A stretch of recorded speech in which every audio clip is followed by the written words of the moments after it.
Ce jeudi 5 mai 2022, Karine Bast était aux commandes du JT de 20h de France 2.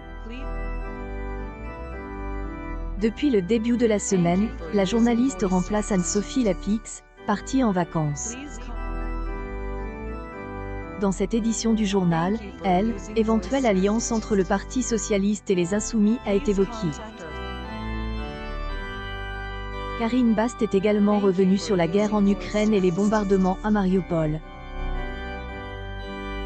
Un reportage sur les 126 communes menacées par érosion du littoral a été proposé. La journaliste est également intéressée à évasion qui fascine Amérique en train de tenue et sa gardienne de prison. Un sujet sur les enfants qui apprennent la danse chat a été diffusé en fin de journal. Anne-Sophie Lapix devrait reprendre les commandes du JT de 20h dès le lundi 9 mai. Pour sa dernière de la semaine, cette édition du journal avec Karine Bast a réuni 4,01 millions de téléspectateurs, soit 19,9 parts de marche sur les 4 ans et plus. Le JT de France 2 est en légère baisse de 0,1 point sur une semaine et perd 1,4 point sur un an.